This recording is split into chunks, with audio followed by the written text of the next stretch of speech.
നമ്മുടെ കായിക ദിനം ആഘോഷിക്കാനായി നമുക്കൊപ്പം ഉള്ളത് നമ്മുടെ ഒരു പുതിയ താരം വിശിഷ്ട അതിഥി വനിത 2020 ലോകകപ്പിനുള്ള ഇന്ത്യൻ ടീമിൽ ഇടം നേടി മലയാളികളുടെ അഭിമാനമായി മാറിയ ആശാ ശോഭനയാണ് ഇന്നത്തെ അതിഥി. തയ്യാറുകൾക്കിടയിൽ പുതിയ ദൗത്യത്തിന്റെ സന്തോഷം പങ്കുവയ്ക്കാനായി കായിക ദിനത്തിൽ ജനൻ ടിവിയോടൊപ്പം ചേരുകയാണ് ആശ ഇവിടെ സ്റ്റുഡിയോയിൽ തന്നെയുണ്ട്. പക്ഷെ ആശയിലേക്ക് പോകുന്നതിന് മുമ്പ് നീലക്കുപ്പായം അണിഞ്ഞ് ഇന്ത്യൻ കുപ്പായത്തിൽ കളിച്ച ശേഷം മടങ്ങിയെത്തിയ ആശയോട് ഞങ്ങളൊരു ചോദ്യം ചോദിച്ചിരുന്നു. ആ ചോദ്യവും ഉത്തരവും ഒന്ന് കണ്ടുവരാം. അപ്പോൾ ഇന്ത്യൻ ടീമിൽ എത്താന്നുള്ള വലിയൊരു സ്വപ്നമായിരുന്നു, യാഥാർത്ഥ്യമായി. ഇനി എന്താണ് മുമ്പോട്ടുള്ള പദ്ധതികൾ, പ്ലാനുകൾ? വേൾഡ് കപ്പ് ടീമിൽ ഉണ്ടായിരിക്കണം, വേൾഡ് കപ്പിൽ ഇന്ത്യ ജയിക്കണം, അതിലൊരു ഭാഗമായിരിക്കണം. അത് വല്ലാത്തൊരു സ്വപ്നമായിരിക്കും. അത് നടക്കാനാണ് എൻ്റെ പ്രാർത്ഥന. ആശ ശോഭന, സിമ്പിൾ, റെഡി, ഡയറക്റ്റ്. ആശ, സ്വാഗതം. നമസ്തേ, good morning Janam ടിവിയിലേക്ക്. Janam T V പ്രേക്ഷകരുടെ ഭാഗത്തു നിന്നും സ്വാഗതം, അഭിനന്ദനങ്ങൾ, ഓൾ ദി ബെസ്റ്റ്. അപ്പോ അത് ഈ ആശ ശോഭന, ആശ പറയൂ. ശോഭന എൻ്റെ അമ്മയുടെ പേരാണ്. Hi, good morning. ശോഭന എന്ന് പറയുന്നത് എൻ്റെ അമ്മയുടെ പേരാണ്. അതുകൊണ്ട് എനിക്ക് വളരെ അഭിമാനമുണ്ട് അമ്മയുടെ പേര് എൻ്റെ പേരിന് പുറകിലുള്ളത്. എനിക്കൊന്നും ഇപ്പോഴും തിരുവനന്തപുരത്ത് നമ്മുടെ ഒരു ഇതെന്ന് വെച്ചാൽ ബോയ്ക്ക് അച്ഛൻ്റെ പേരും ഗേളിന് അമ്മയുടെ പേരും, അത് എനിക്ക് ഒരു ഇതിൽ നോക്കിയാൽ എനിക്ക് വളരെ അഭിമാനമായിട്ട് തോന്നുന്നുണ്ട് അമ്മയുടെ പേര് എൻ്റെ പുറകിലുള്ളത്. ഗംഭീരം. അതെ. അപ്പോൾ നമ്മൾ നേരത്തെ പ്ലേ ചെയ്ത ആ ഒരു ബൈറ്റ് അതിപ്പോൾ യാഥാർത്ഥ്യമായിരിക്കുകയാണ്. ജനൻ ടി വി ആണെന്ന് തോന്നുന്നു അങ്ങനെ ഒരു ചോദ്യം ചോദിച്ചത് പോലും, അല്ലേ ആശ? അതെ, പിന്നെ അത് ഒരു എന്താ പറയുന്നത്, അത് ആ ചോദ്യം ചോദിച്ചപ്പോൾ തന്നെ എൻ്റെ മുഖത്തെ എക്സ്പ്രഷൻസ് ഒക്കെ കാണാൻ പറ്റും. അത്രയ്ക്ക് ഒരു എക്സൈറ്റഡ് ആയിരുന്നു ഞാൻ ആ ചോദ്യത്തിന് ഉത്തരം പറയാൻ. അപ്പോൾ അതൊരു ഇങ്ങനെ ഒരു ഇതിൽ വന്ന് നിൽക്കുമ്പോൾ അതേപോലെ തന്നെ സംഭവിച്ചപ്പോൾ വളരെ സന്തോഷമുണ്ട്. ഇപ്പോഴും ഇതിന്റെ അത് അന്നത് സ്വപ്നമായിരുന്നു, ഇന്നത്തെ യാഥാർത്ഥ്യമാണ്. ഇനി കളിക്കളത്തിൽ ഇറങ്ങാൻ പോകുന്നു. സന്തോഷം എങ്ങനെ? ഇപ്പോഴും സന്തോഷം അടങ്ങിയിട്ടില്ല, മുഖത്ത് ആ പ്രസാദം തെളിഞ്ഞ് കാണാം ആശ. അതെ, വളരെ സന്തോഷമുള്ള കാര്യമില്ലേ. കാരണം ഇത്രയും ആൾക്കാർ വിമൻ ക്രിക്കറ്റ് കളിക്കുന്ന ഇന്ത്യയിൽ, അതിൽ നിന്ന് ഫൈനൽ 15 തിരഞ്ഞെടുക്കപ്പെടുക എന്ന് പറയുന്നത് ദൈവസഹായം, പിന്നെ എൻ്റെ ഹാർഡ് വർക്ക്. വളരെ സന്തോഷമുണ്ട്. എൻ്റെ കൂടെ ഉള്ളവരുടെ സപ്പോർട്ട്, എൻ്റെ പാരൻസ്, എൻ്റെ കോച്ചസ്, എൻ്റെ സീനിയർ പ്ലെയേഴ്സ്, എല്ലാവരുടെയും ഒരു സപ്പോർട്ട് കൊണ്ടാണ് ഇവിടെ എത്തിയത്. വളരെ സന്തോഷം. ഈ ഇന്ത്യൻ ജേഴ്സിയിൽ ആദ്യമായിട്ടല്ല ആശാ ശോഭ, പക്ഷേ ഇപ്പോൾ അതിൻ്റെയും ഇരട്ടി ഒരു സന്തോഷമാണ് ഉണ്ടായിരിക്കുന്നത്. ആശ പറയുന്ന വാക്കുകളിൽ നിന്ന് തന്നെ നമുക്ക് മനസ്സിലാക്കാൻ കഴിയും. അപ്പം ആശയോടൊപ്പമുള്ളത് ഒരു മലയാളി താരം കൂടെയാണ്. അതിലും നമ്മുടെ മലയാളികൾ അഭിമാനം കൊള്ളുന്ന ഒരു നിമിഷം കൂടിയാണിത്. അതെ, സജന ഞങ്ങൾ ഒരുമിച്ച് കളിച്ചതാണ് കേരളത്തിന് വേണ്ടി. സജന എൻ്റെ കീഴിലാണ് ഡെബ്യൂ തന്നെ ചെയ്തത്. അപ്പം അതുകൊണ്ട് തന്നെ സജന ടീമിലുള്ളപ്പോൾ എനിക്ക് ഇതിൽ പരം ഒരു സന്തോഷമില്ല. കാരണം സജനേനെ ആദ്യ കാലഘട്ടങ്ങളിൽ മുതലേ എനിക്ക് കാണാൻ പറ്റിയൊരു ഭാഗ്യം ഉണ്ടായിട്ടുണ്ട്. അപ്പോൾ സജന എത്ര ടാലൻറ്റഡ് ആണ്, ഒരു മാച്ച് ഇന്നിങ്സ് എങ്ങനെ ചേഞ്ച് ചെയ്യാൻ പറ്റും, അതൊക്കെ എനിക്ക് നല്ലോണം എനിക്ക് അറിയാം. അപ്പോൾ അതുകൊണ്ട് തന്നെ സജനയും വളരെ ഒരു ഇമ്പോർട്ടൻറ്റ് പാർട്ടാണ് ടീം ഇന്ത്യയുടെ. അത് നമ്മുടെ ഒരു മലയാളി കൂടെ ആകുമ്പോൾ അതിൽ പരം ഒരു സന്തോഷമില്ല. സജന ഈ ഇന്ത്യൻ ടീമിൽ ഇതിനകം കളിച്ചു കഴിഞ്ഞു. അപ്പോൾ അതിൽ നിന്ന് ലഭിക്കുന്ന കരുത്ത് എന്താണ്? ഉദാഹരണത്തിന് ഞാൻ ചോദിച്ചു വരുന്നത്, ഇപ്പോൾ ആദ്യമായിട്ടല്ല ഒരു രാജ്യാന്തര മത്സരം കളിക്കുന്നത്, ആദ്യമായിട്ടല്ല ലോകോത്തര താരങ്ങളോട് ഏറ്റുമുട്ടാൻ പോകുന്നത്. അപ്പോൾ ആ സമ്മർദ്ദത്തിന്റെ ആ ഒരു ഘടകം, ആ ഒരു സ്റ്റേജ് കഴിഞ്ഞു അല്ലേ? സമ്മർദ്ദം എനിക്ക് തോന്നുന്നു ആ ഒരു എന്താ പറയുക, ഒരു ബാലൻസ്ഡ് ആയിട്ടുള്ള ഒരു സമ്മർദ്ദം വെച്ചിരിക്കുന്നത് എപ്പോഴും നല്ലതാണ്. എന്നെ ഇപ്പോൾ റീസെൻ്റായിട്ട് സൗത്ത് ആഫ്രിക്ക സീരീസിൽ ഒരു T20യും പിന്നെ 2 വൺ-ഡേ കളിക്കാൻ പറ്റി, പിന്നെ ബംഗ്ലാദേശിൽ കളിക്കാൻ പറ്റി, പിന്നെ WPL എക്സ്പീരിയൻസ് അതായിരിക്കും എനിക്ക് ഒന്ന് കുറച്ചുകൂടെ എനിക്ക് ഈ വേൾഡ് കപ്പിൽ യൂസ് ആവുന്നത്. കാരണം WPL എല്ലാ രാജ്യത്തിലുള്ള പ്ലെയേഴ്സുമായിട്ട് നമുക്ക് എഗെയിൻസ്റ്റും ടീമിലും കളിക്കാൻ പറ്റിയിട്ടുണ്ട്. ഇപ്പോൾ ഓസ്ട്രേലിയ ആണെങ്കിൽ ഇംഗ്ലണ്ട്, സൗത്ത് ആഫ്രിക്ക, അവരുടെ കൂടെ കളിക്കാൻ പറ്റിയിട്ടുണ്ട്. അപ്പോൾ അത് ഈ വേൾഡ് കപ്പ് പോലുള്ള ഇവൻറ്റ്സിൽ നമുക്കത് വളരെ യൂസ്ഫുൾ ആയിരിക്കും. ആശാ ശോഭനയെ അറിയാത്തവർക്കായി, ആശാ ശോഭന ഓൾറൗണ്ടറാണ്, ലെഗ് സ്പിൻ ബോളറാണ്, ഒപ്പം ബാറ്റ് ചെയ്യുകയും ചെയ്യും. ആശ ലെഗ് സ്പിൻ തിരഞ്ഞെടുത്തതാണോ അതോ ക്രിക്കറ്റ് ആവേശത്തിൽ വന്നതാണോ? ഞാൻ ചോദിക്കാൻ കാര്യം മണ്ടൻ ചോദ്യമല്ല. പലരും ലെഗ് സ്പിന്നറായി തുടങ്ങി പേസ് ബോളർമാരായ ചരിത്രമുണ്ട്, സ്പിന്നറായി വന്ന് ലീഡിംഗ് ബാറ്റ്സ്മാൻ ആയ ചരിത്രം ഒക്കെ ഉണ്ട്. അത് പറഞ്ഞ സമയം കളയുന്നില്ല. ആശ ലെഗ് സ്പിന്നർ ആയത് എങ്ങനെ? ഞാൻ ചെറുപ്പം മുതലേ നമ്മളെ പേപ്പർ ബോളിൽ മിൽമ പാക്കറ്റൊക്കെ വെച്ച് റബ്ബർ ബാൻഡിൽ കെട്ടിയുള്ള അപ്പം കളിക്കുമ്പോഴും ഞാൻ നേരെ എറിഞ്ഞാലും അത് ടേൺ ചെയ്ത് പുറത്തോട്ട് പോകും. ഇപ്പം നേരെ എറിഞ്ഞാലും എൻ്റെ ഒരു നാച്ചുറൽ ആക്ഷനിൽ ടേൺ ചെയ്ത് പുറത്തു. അപ്പോൾ അതൊന്നും നമുക്ക് ലെഗ് സ്പിന്നൊന്നും അറിയില്ലായിരുന്നു. അപ്പോൾ നമ്മൾ ചെറുപ്പം മുതൽ ഒരുപാട് ക്രിക്കറ്റ്, പഴയ ക്രിക്കറ്റൊക്കെ അനിൽ കുംബ്ലെ സാറിൻ്റെ അവരുടെയൊക്കെ കാണുമായിരുന്നു. അപ്പോൾ എനിക്കൊരു സംശയം ഉണ്ടായിരുന്നു, ഇദ്ദേഹം എറിയുമ്പോലെയാണല്ലോ ഞാൻ എറിയുന്നതെന്നുള്ള എനിക്കൊരു മൈൻഡിലുണ്ടായിരുന്നു. പക്ഷേ എൻ്റെ ലൈഫിൻ്റെ ടേണിംഗ് പോയിന്റ് എന്ന് വെച്ചാൽ സ്പോർട്സ് കൗൺസിലെ എൻ്റെ ഫസ്റ്റ് കോച്ച് ശ്രീകുമാർ സാറ് ഞാൻ ഒരു ദിവസം പ്രാക്ടീസ് ചെയ്യുമായിരുന്നു. ഫാസ്റ്റ് ബോളറായിരുന്നു ഞാൻ. പ്രാക്ടീസ് ചെയ്തപ്പോൾ ടയർഡായിട്ട് എനിക്കിനി ഓടാൻ വയ്യ, എന്തിനു ഓടുന്നെന്ന് വിചാരിച്ച് ഞാൻ സാർ അടുത്തൊന്നും ഇല്ലായിരുന്നു. അപ്പോൾ കുറച്ച് നേരം നിന്ന് ബോൾ ചെയ്യാം എന്ന് വിചാരിച്ച് ഞാൻ ചുമ്മാ എറിഞ്ഞതാണ്. സാറ് ദൂരത്ത് നിന്ന് എന്നെ കണ്ടിട്ട് ഇങ്ങനെ വന്നിട്ട് സീരിയസ് ആയിട്ട് വന്ന് വെച്ച്, നീ ഇപ്പോൾ എന്താ എറിഞ്ഞു ചോദിച്ചു. ഞാൻ പറഞ്ഞു, സാർ എനിക്ക് വയ്യ, ഞാൻ തളർന്നു പോയി, അതുകൊണ്ട് ഞാൻ ഇങ്ങനെ എറിയുകയാണെന്ന് പറഞ്ഞു. അപ്പോൾ സാറ് പറഞ്ഞ് കുഴപ്പമില്ല, ഇന്ന് മുതൽ ഇങ്ങനെ എറിഞ്ഞാൽ മതി എന്ന് പറഞ്ഞു. അപ്പോൾ അതെൻ്റെ ഒരു ലൈഫിലൊരു വല്ലാത്തൊരു ടേണിംഗ് പോയിന്റാണ്. അന്ന് മുതലാണ് ഞാൻ ലെഗ് സ്പിന്ന് തന്നെ എറിയാൻ തുടങ്ങിയത്. സാറാണ് ശ്രീകുമാർ സാർ എൻ്റെ സുഹൃത്താണ്. അപ്പോൾ ആശാ ശോഭനയിലെ ലെഗ് സ്പിന്നറെ കണ്ടെത്തിയത്, അല്ലെങ്കിൽ ആശ ബോൾ ചെയ്യാൻ ശ്രമിച്ചത് ലെഗ് സ്പിൻ, അല്ലെങ്കിൽ ബോൾ ചെയ്തപ്പോൾ സ്വാഭാവികമായി വന്നത് ലെഗ് സ്പിൻ ആണെന്ന് കണ്ടെത്തിയത് ആ ദൂരെ നിന്ന് കണ്ട ശ്രീകുമാറാണ് അല്ലേ? ഉറപ്പായി. പക്ഷേ ഈ കുപ്പായം അണിയുന്നത് ആദ്യമായിട്ടായിരിക്കില്ല. പക്ഷേ ഇപ്പോൾ ഇനി വേൾഡ് കപ്പിലേക്ക് കളിക്കാൻ പോകുമ്പോൾ ഈ കുപ്പായം അണിഞ്ഞ് കളിക്കുന്നത് ഒരു ആവേശം കൂടുകയല്ലേ ചെയ്യുന്നത്? ഉറപ്പായിട്ടും. കാരണം വേൾഡ് കപ്പ് എന്ന് പറയുന്നത് നമ്മുടെ ക്രിക്കറ്റിൻ്റെ ഏറ്റവും വലിയ ഇവൻ്റാണ്. അപ്പോൾ അതിൽ ഇന്ത്യ പോലുള്ള രാജ്യത്ത് ഒരു ക്രിക്കറ്റ് ഒരു റിലീജിയനായിട്ട് കാണുന്ന ഒരു രാജ്യത്ത് നിന്ന് ഇത്രയും ആൾക്കാർ കളിക്കുന്ന ഒരു ഗെയിം, അത് നമ്മൾ ഇന്ത്യനെ റെപ്രസെൻ്റ് ചെയ്യുക എന്ന് പറയുന്നത് ഒരു ദൈവഭാഗ്യം. ഞാൻ വളരെ സ്പെഷ്യലായിട്ടൊന്നും ഞാൻ വിചാരിക്കുന്നില്ല, ഇത്രയും പേര് ക്രിക്കറ്റ് കളിക്കുന്നത് വളരെ സ്പെഷ്യലായിട്ട് എന്ന് വിചാരിക്കുന്നില്ല. പക്ഷെ എനിക്ക് ദൈവഭാഗ്യം ഉണ്ടായിരുന്നു, എൻ്റെ ഹാർഡ് വർക്ക്, പിന്നെ എല്ലാം പെർഫെക്റ്റ് ടൈമായിരുന്നു. എന്ന് വെച്ചാൽ ദൈവത്തിൻ്റെ സമയം, അത്ര വിചാരിക്കുന്നു. ആശ വളരെ റെഗുലറായിട്ട് പ്രാക്ടീസ് ചെയ്തിരുന്നത് KCAയുടെ കോച്ചിങ്ങിലാണെന്ന് പറഞ്ഞു. അത് KCA നെറ്റ്സിലാണോ, വേറെ ഏതെങ്കിലും ഗ്രൗണ്ടിലാണോ, മറ്റ് പരിശീലകർ ആരൊക്കെ? ലെഗ് സ്പിൻ ഓരോന്നായി ചോദിക്കാം. എവിടെയായിരുന്നു, ഏത് ഗ്രൗണ്ടിലായിരുന്നു പരിശീലനം ഇതുവരെ? ഞാൻ സ്റ്റാർട്ട് ചെയ്തത് സ്പോർട്സ് കൗൺസിലിൻ്റെ നമ്മുടെ സെൻട്രൽ സ്റ്റേഡിയത്തിൽ തന്നെയായിരുന്നു. ശ്രീകുമാർ സാറ്, അത് കഴിഞ്ഞ് സോഹൻ സാർ ഉണ്ടായിരുന്നു. പിന്നെ അതിനുശേഷം മെഡിക്കൽ കോളേജ് ഗ്രൗണ്ടായിരുന്നു പ്രാക്ടീസ്. അവിടെ ഇപ്പോഴും എൻ്റെ കോച്ച് ആരൻ ജോർജ് തോമസ്, അവിടെ ബിജു ജോർജ് സാർ ഉണ്ടായിരുന്നു.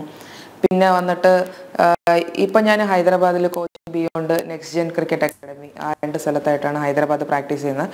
ഇവിടെ വരുമ്പോഴെല്ലാം ബെലിൻ ടർഫ് ക്രിക്കറ്റ് അക്കാഡമി, എൻ്റെ പഴയ കോച്ച് ഇപ്പോഴും എൻ്റെ കോച്ച് ആരൻ സാറിൻ്റെ കൂടെയാണ് പ്രാക്ടീസ് ചെയ്യുന്നത്. ഈ മെഡിക്കൽ കോളേജ് ഗ്രൗണ്ടിന് ഒരു പ്രത്യേകത ഉള്ളത് അറിയാമോ? എന്താണ്? ആശയ്ക്ക് തോന്നുന്നൊരു പ്രത്യേകത പറഞ്ഞോളൂ. തോന്നുന്ന പ്രത്യേകത ഒന്ന്, നിങ്ങൾക്ക് സ്വന്തമായിട്ട് അവിടെ ഒരു പെറ്റ് ഉണ്ട്, ഒരു പെറ്റ് ഡോഗ് അല്ലേ? എന്താണ്? ഒരു നായക്കുട്ടി ഇല്ലേ? ഒരു നായ സ്ഥിരമായി. അതെ അതെ അതെ. പിന്നെ ആ ഗ്രൗണ്ടിലാണ് സഞ്ജു സാംസൺ സിക്സർ പറത്തി തുടങ്ങിയത് എന്ന് ഞാൻ കേട്ടിട്ടുണ്ട്, നാട്ടിൽ വന്ന ശേഷം ഡൽഹിയിൽ നിന്ന്. ആ ഗ്രൗണ്ടിന് പുറത്തിരിക്കുന്ന കെട്ടിടത്തിന്റെ മുകളിലേക്കൊക്കെ സഞ്ജു സാംസന്റെ സിക്സർ പറന്നിട്ടുണ്ട്, കേട്ടിട്ടുണ്ടോ? പിന്നെ ഞാൻ കണ്ടിട്ടുള്ളതല്ലേ. സഞ്ജുവിനെ വളരെ ചെറുപ്പം മുതൽ തന്നെ കാണാൻ പറ്റിയ ഒരു ഭാഗ്യം എനിക്കുണ്ട്. കാരണം സഞ്ജു എനിക്ക് തോന്നുന്ന എൻ്റെ ഊഹം ശരിയാണെങ്കിൽ ഒരു 14-15 വയസ്സ് മുതൽ തന്നെ എനിക്ക് കൂടെ പ്രാക്ടീസ് ചെയ്യാനും സഞ്ജുവിൻ്റെ ഓരോ ഷോട്ട്സ് കണ്ടിട്ട് ഇങ്ങനെ അതിശയിച്ച് നിൽക്കാനുള്ള അവസരമൊക്കെ കിട്ടിയിട്ടുണ്ട്. അപ്പോൾ വളരെ ചെറിയ യങ് ഏജിൽ തന്നെ സഞ്ജു ഇങ്ങനെ വലിയ സിക്സൊക്കെ അടിക്കുമ്പോൾ എനിക്ക് ഉറപ്പായിരുന്നു സഞ്ജു എന്തായാലും ഒരു ഇന്ത്യൻ പ്രോസ്പെക്ട് ആണെന്ന് എനിക്ക് ഒരു 100% ഉറപ്പായിരുന്നു. ഈ താരങ്ങൾ പ്രാക്ടീസ് ചെയ്ത ആ സ്ഥലത്താണ് ആശയും. അതെ, പക്ഷെ ഇത് എനിക്ക് പുതിയ അറിവാണ്. സഞ്ജു സാംസൺ ആ ഗ്രൗണ്ടിൽ പ്രാക്ടീസ് ചെയ്തിട്ടുണ്ടെന്നുള്ളത് എനിക്കറിയാം. ബിജു ജോർജ് അവിടെ ഉണ്ടായിരുന്നു. ബിജു ജോർജ് എൻ്റെ ഒരു സുഹൃത്താണ്, കോച്ച്. അങ്ങനെയാണ് ബിജുവിൻ്റെ പ്രിയപ്പെട്ട ഒരു നായ്ക്കുട്ടിയുണ്ട്, അവിടെ തന്നെ ഉണ്ടാവും. ബിജു വരുന്നതും കാത്തവിടെ ഉണ്ടാവും. ഇങ്ങനെ വളരെ രസകരമായ കാഴ്ചയിൽ ഒരു കാര്യം ശ്രദ്ധിക്കേണ്ടത്, ഒരു രാജ്യാന്തര നിലവാരവും ഇല്ലാത്ത ഒരു വെറും മൈതാനമാണത്. പലപ്പോഴും മാറ്റൊക്കെ വിരിച്ചാണ് പ്രാക്ടീസ് ചെയ്യുന്നത്. ഒരറ്റത്ത് നെറ്റ്സ് ഉണ്ട്. ഇതുപോലുള്ള ദേശീയ രാജ്യാന്തര താരങ്ങൾ അവിടെ നിന്നാണ് വന്നതെന്ന് പറഞ്ഞാൽ, പുറത്തു നിന്നൊരു കോച്ചിനോടോ കളിക്കാരനോടോ പറഞ്ഞാൽ വിശ്വസിക്കില്ല. അപ്പോൾ അതാണ് ഒരു സാഹചര്യവും, ഒരു ഭൗതിക സാഹചര്യവും പ്രശ്നമല്ല പ്രതിഭകളെ തേച്ച് മിനുക്കാൻ എന്നുള്ളത് കൊണ്ട്. ആശ, ഇത് ഞങ്ങൾക്ക് പ്രേക്ഷകർക്ക് പുതിയ അറിവാണ്. സഞ്ജു സാംസൺ ഒപ്പം പ്രാക്ടീസ് ചെയ്തിരുന്ന, അല്ലെങ്കിൽ സഞ്ജു സാംസൺ 14-15 ടീനേജിൽ സഞ്ജു സിക്സർ അടിച്ച് തെളിയുമ്പോൾ അവിടെ ഒപ്പം പ്രാക്ടീസ് ചെയ്യുകയും കണ്ടു നിൽക്കുകയും ചെയ്തു എന്നുള്ളത് കൗതുകം. 2, ലെഗ് സ്പിൻ സ്പെഷ്യലൈസ്ഡ് ആയിട്ട് ഒരു കോച്ചിങ് ഉണ്ടായിട്ടുണ്ടോ കേരളത്തിൽ വെച്ച്, അതോ അക്കാഡമിയിൽ പോയ ശേഷമാണോ? ആരെങ്കിലും ലെഗ് സ്പിൻ വളരെ സ്പെസിഫിക് ആയിട്ട് അതിൻ്റെ സ്കിൽസ് ഒക്കെ പറഞ്ഞു തന്നിട്ടുണ്ടോ?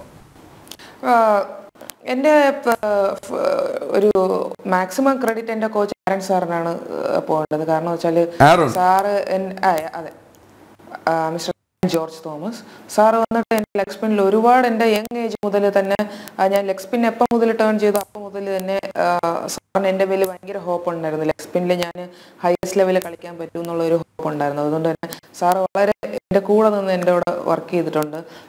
പിന്നെ എനിക്ക് KCയോട് താങ്ക്സ് പറയണം. കാരണം KCയെ ഒരു 15 ബോയ്സിനെ ടെറി മാക്സി ഫൗണ്ടേഷനിൽ വിട്ടായിരുന്നു ഒരു 10 ഡേ ക്യാമ്പിന് ചെന്നൈയിൽ. അപ്പോൾ അതിൽ എന്നെയും കൂടെ അവർ ആസ് എ ലെഗ് സ്പിന്നർ എന്നെയും കൂടെ വിട്ടായിരുന്നു. അപ്പോൾ അവിടെ ഷൈൻ വോണിൻ്റെ കോച്ച് ടെറി ജെന്നർ സാർ ഉണ്ടായിരുന്നു. അപ്പോൾ സാറിൻ്റെ കീഴിൽ ഒരു 10 ദിവസം എനിക്ക് ട്രെയിനിങ് കിട്ടി. അത് സാർ ഭയങ്കര ഇമ്പ്രസ്ഡ് ആയിരുന്നു. ആദ്യത്തെ ദിവസമൊക്കെ ഞാൻ ചെറിയ പിള്ളേരോടൊരു നെറ്റ്സിലായിരുന്നു. അപ്പോൾ എനിക്ക് ഒരു ബോർ അടിച്ചിരുന്നു. സാർ എന്താ എന്നെ ചെറിയ പിള്ളേരുടെ നെറ്റ്സ്, അപ്പോഴത്തെ ഒരു ഏജിൽ അങ്ങനെ തോന്നി. അപ്പോൾ സാർ എൻ്റെ അടുത്ത് ഒരു പ്രാവശ്യം ഞാൻ ബോൾ ചെയ്യുന്ന കണ്ടിട്ട് എല്ലാ ബോയ്സിനും രഞ്ജി പ്ലേയേഴ്സൊക്കെ ഉണ്ടായിരുന്നു.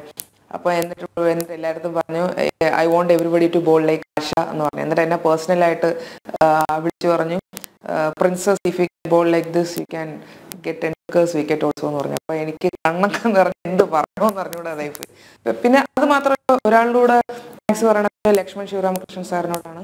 ഈ WN തൊട്ട് മുമ്പ് എനിക്കൊരു 3-4 ദിവസം ലക്ഷ്മൺ സാറിൻ്റെ കൂടെ വർക്ക് ചെയ്യാൻ ചെന്നൈയിൽ സാർ ഓഫർ ചെയ്തിരുന്നു കോച്ചിങ്.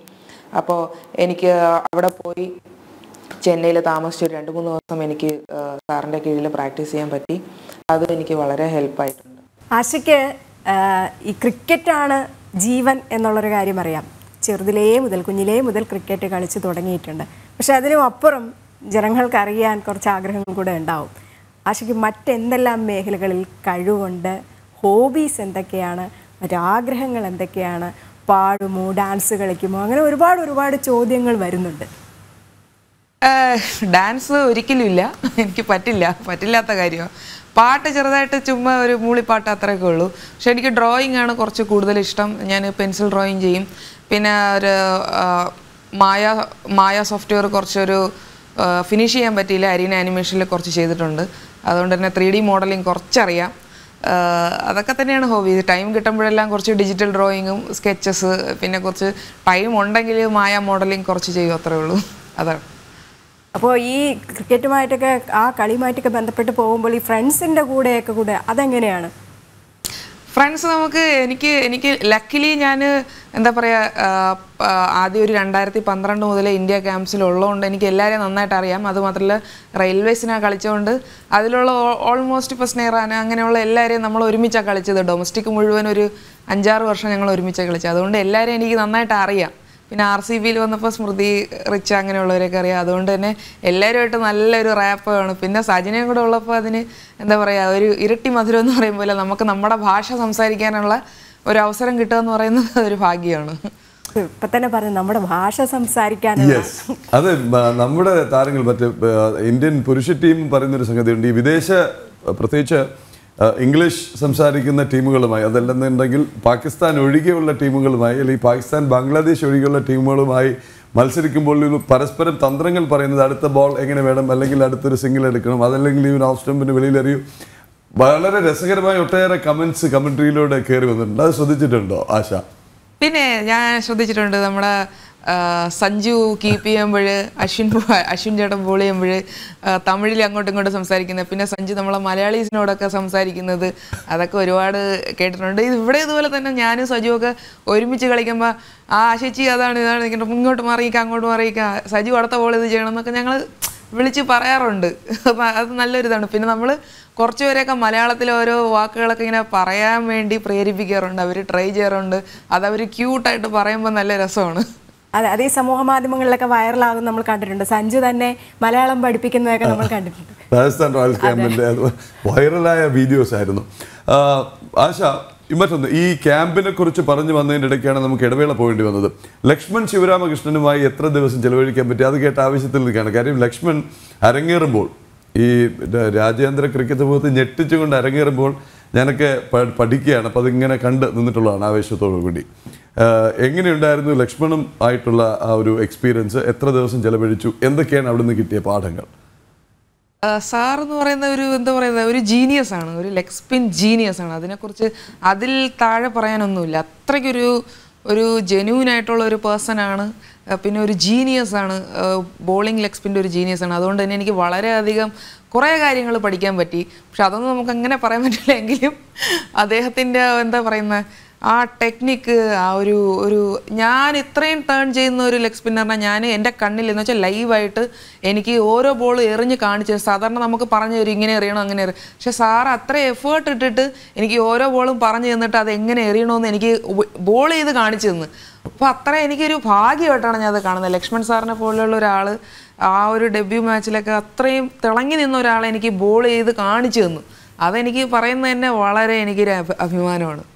ഈ ലെഗ് സ്പിന്നിൽ തന്നെ എപ്പോഴും വേരിയേഷൻസും ഒരു സർപ്രൈസ് എലമെൻറ്റും ആണല്ലോ എപ്പോഴും വിക്കറ്റ് എടുക്കുന്നത്. ഗൂഗിളി ഇപ്പോൾ ഇതൊന്നും തീരുമാനിച്ചൊരു ഫോമുലയായിട്ട് പോകാൻ പറ്റിയില്ലെങ്കിൽ പോലും how often do you use googly? അത് ഇത്ര ബോളിൽ ഒരിക്കലെന്നാണോ? ഗൂഗിളി നാച്ചുറലായിട്ട് തന്നെ വരുന്നുണ്ടോ? ഗൂഗിളിക്കായി പ്രത്യേകിച്ച് പരിശ്രമിക്കേണ്ടി വന്നിട്ടുണ്ടോ? ഗൂഗിളി ഞാനൊരു നാച്ചുറൽ ലെഗ് സ്പിന്നർ ആയതുകൊണ്ട് തന്നെ ഗൂഗിളി എനിക്ക് കുറച്ച് പാടായിരുന്നു. പക്ഷേ ഞാൻ പെട്ടെന്ന് തന്നെ പിക്കപ്പ് ചെയ്തു. പിന്നെ ഗൂഗിളി എറിയുന്നതിന് മുമ്പേ ഞാൻ ബാറ്റ്സ്മാൻ്റെ ഒരു ആറ്റിറ്റ്യൂഡ്, അവരുടെ ബിഹേവിയർ എങ്ങനെയാണ്, അവരുടെ സ്റ്റാൻസ്, അവരെങ്ങോട്ടാണ് അടിക്കാനുള്ള ചാൻസ് ഉള്ളത്, അതൊക്കെ ഞാൻ ഒന്ന് വിഷ്വലൈസ് ചെയ്തായിരിക്കും ആ റണ്ണപ്പിലോട്ട് പോകുമ്പോൾ ആലോചിച്ച് ചെയ്യുന്നത്. ഗൂഗിളി എനിക്ക് എപ്പോഴൊക്കെ അങ്ങനെ ഒരു പ്രത്യേക സിറ്റുവേഷൻ എന്നില്ല. എൻ്റെ ഒരു എന്താ പറയുന്ന എൻ്റെ ഇൻറ്റ്യൂഷൻ എന്താ പറയുന്നത്, എനിക്ക് അപ്പോഴെന്താ തോന്നുന്നത്, അപ്പോൾ ഗൂഗിളി എറിയാൻ എൻ്റെ മനസ്സ് പറയുവാണെങ്കിൽ ഞാൻ അപ്പം തന്നെ ഗൂഗിൾ എറിയും. ഈ അപകടം പിടിച്ച ഒരു പിന്നെ വിഭാഗമാണ് ലെഗ് സ്പിൻ. ഏത് സ്പിന്നും അതേ കാര്യം. ഒന്ന് ലൈനോ ലെങ്തോ മാറിക്കഴിഞ്ഞാൽ പിന്നെ തിരിഞ്ഞു നിന്നാൽ മതി അല്ലേ, ബൗണ്ടറി നോക്കിയിട്ട്. അങ്ങനെ പകച്ചുപോയ സന്ദർഭങ്ങളുണ്ടോ? അതോ യു അണ്ടർ കൺട്രോൾ എപ്പോഴും? എനിക്ക് തോന്നുന്നു എനിക്ക് എൻ്റെ ലെഗ് സ്പിന്നിൽ ഒരുപാട് നല്ല കൺട്രോളുണ്ട്. എങ്കിലും ഞാനൊരു മനുഷ്യനാണ്. അതുകൊണ്ട് തന്നെ ഉറപ്പായിട്ടും ചിലപ്പോൾ ഷോർട്ട് ഡെലിവറീസ് വീഴാറുണ്ട്, 1-2 ഫുൾ ടോസൊക്കെ വീഴാറുണ്ട്. പക്ഷേ നമ്മളത് അങ്ങനെ എറിയുന്നതിലല്ല, എത്ര നമുക്ക് വേഗം അത് കംബാക്ക് ചെയ്യാൻ പറ്റും. റണ്ണപ്പിലോട്ട് നടന്നു പോകുമ്പോൾ എങ്ങനെ കംബാക്ക് ചെയ്ത് അടുത്ത വിക്കറ്റ് എടുക്കുക, അപ്പോൾ അതിലോട്ട് ഫോക്കസ് ചെയ്യുമ്പോൾ നമുക്ക് അത് അധികം ആലോചിച്ചിരിക്കാൻ സമയവും ഇല്ല, അത് ആലോചിച്ചിരിക്കാനും പാടില്ല, അങ്ങനെ വിചാരിക്കും.